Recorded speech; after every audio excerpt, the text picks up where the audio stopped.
హతమార్చాలని బయలుదేరిన ఆ యొక్క సౌలు యొక్క జీవితంలో దేవుడు అద్భుతమును చేసి మార్చి ఈరోజు ఆ కొరింథీ సంఘములో పౌలును దేవుడు అంటున్నాడు, నువ్వు మౌనముగా ఉండద్దు, నువ్వు మాట్లాడు. హల్లెలూయా. మనుషులు నీకు తోడలేరు, కానీ సర్వశక్తి కలిగిన దేవుడు అతనికి తోడై ఉన్నాడు.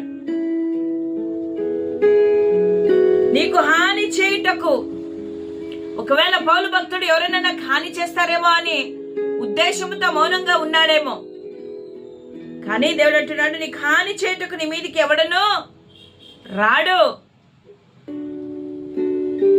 ఈ పట్టణంలో నాకు బహు జనముందనని పౌలుతో చెప్పగా అతడు వారి మధ్య దేవుని వాక్యమును బోధించుచు 1 సంవత్సరము మీద 6 నెలలు అక్కడే నివసించాను. చూడండి, ఎప్పుడైతే దేవుడు అతన్ని ధైర్యపరిచాడో, ఎప్పుడైతే దేవుడు అతనితో మాట్లాడాడో, ఎప్పుడైతే దేవుడు అతనితో మాట్లాడి అతన్ని బలపరిచాడో, పౌలు భక్తుడు లేచి నిలబడి అక్కడ మాట్లాడడం ఆరంభించాడు. నీకు హాని చేయటకు ఎవ్వరు నీ మీదికి రారు, నువ్వు భయపడద్దు, ధైర్యంగా సువార్తను ప్రకటించినప్పుడు ఆయన అక్కడనే ఉండి వారి మధ్య వాక్యమును బోధించి 1 సంవత్సరం మీద 6 నెలలు అక్కడ నివాసం ఉన్నాడు. ఎందుకో తెలుసా? ఈ పట్టణంలో నాకు బహుజనం ఉన్నదని సౌలుతో చెప్పాడు. ఎవరు? యేసయ్య.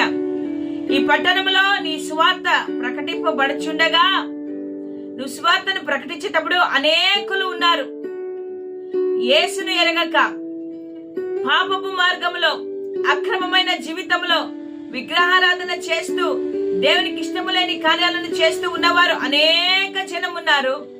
వారందరినీ కూడా ఈ సువార్త ద్వారా రక్షింపబడాలి కాబట్టి నాకు అనేక జనం ఉన్నారు అని పౌలుతో యేసయ్య చెప్తున్నాడు దర్శనంలో.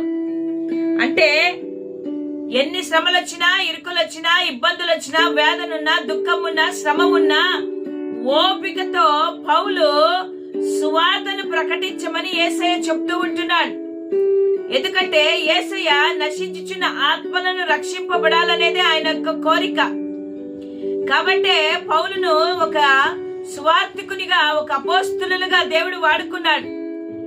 రక్షణ మార్గమును తెలియజేయడానికి, క్రీస్తు గొప్పతనాన్ని తెలియజేయడానికి పౌలును కొరింథీ సంఘములో, కొరింథీ పట్టణంలో ఉంచి దేవుడు అతని ద్వారా కార్యాలను చేస్తూ ఉంటున్నాడు. అనేకులను ఆయన వైపు మళ్లించుకోవడానికి, అనేకులకు రక్షణ సువార్తను అందించడానికి పౌలు